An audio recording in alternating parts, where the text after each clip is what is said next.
Et avant cela, évidemment, l'édito politique, comme chaque mercredi matin avec vous, Alexis Poulain. Bonjour Alexis. Bonjour.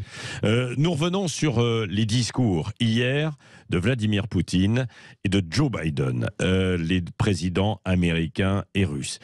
Et il y a à travers ces discours deux visions qui semblent irréconciliables entre eux, quoi, bien sûr. Et on peut se poser cette question, jusqu'où, bien sûr, cette escalade ?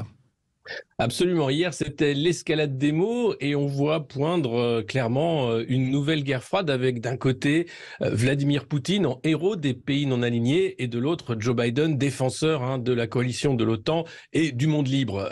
Ça rappelle quelque chose et c'est pas pour rien. Alors, d'abord le discours de Vladimir Poutine. On voit clairement que cette guerre en Ukraine, elle est existentielle et pour la Russie et pour le régime de Vladimir Poutine. Il a expliqué que face à lui, il n'était pas en guerre contre le peuple ukrainien, mais contre les élites, le régime de M. Zelensky et l'Occident décadent qu'il voit comme promoteur de la pédophilie, etc., qui était un danger pour la civilisation russe. Et puis, il y a deux annonces importantes dans le discours de Vladimir Poutine.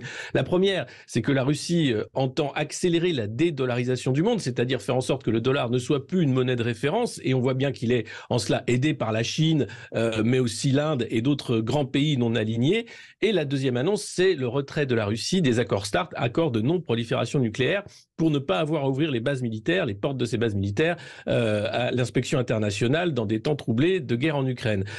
Alors, par ailleurs, le soir, le ministre de la Défense russe a annoncé qu'il n'y aurait pas de prolifération nucléaire et que le traité serait respecté par la Russie.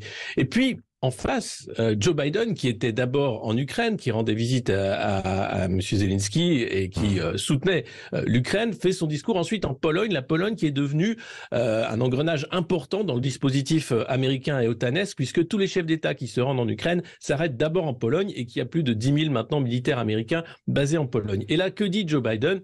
Il dit que l'Occident n'a pas vocation à détruire la Russie, que c'est une paranoïa de M. Poutine, et que derrière, en revanche, les États-Unis feront tout pour soutenir l'Ukraine et faire en sorte que la Russie ne gagne pas cette guerre. Ce que dit d'ailleurs Emmanuel Macron, il ne faut pas que Poutine gagne, mais il ne faut pas non plus faire en sorte qu'il y ait un changement de régime en Russie. Donc on voit bien qu'il y a là deux visions du monde qui sont en train de s'opposer fortement, avec d'un côté une vision impérialiste américaine contrariée, l'OTAN étant un bras armé de cette vision-là, et de l'autre côté, des non-alignés de plus en plus nombreux qui sont en train de préparer une sorte de sécession à la fois morale mais aussi économique avec le monde occidental qui n'a plus finalement la même brillance qu'auparavant, ou du moins la même mise sur les affaires du monde. Et je veux rajouter pour finir que le ministre des Affaires étrangères chinoise d'ailleurs est en visite en Russie et les Chinois ont proposé un plan de paix pour l'Ukraine également. Et on voit bien qu'il y a là des lignes rouges de partout, à la fois l'envoi d'avions pour l'Ukraine, mais aussi la Chine envoyant des armes à la Russie. Donc l'escalade est de tous les côtés, mais c'est une escalade qui veut dire tout simplement un changement de monde, le fameux monde multipolaire contre le monde unipolaire qui serait dominé par la civilisation américaine. Il va falloir s'y faire. L'Europe, maintenant, grosse question, quelle est sa place et avons-nous les moyens d'avoir une place dans cette guerre d'empire ? Oui, merci à vous, Alexis.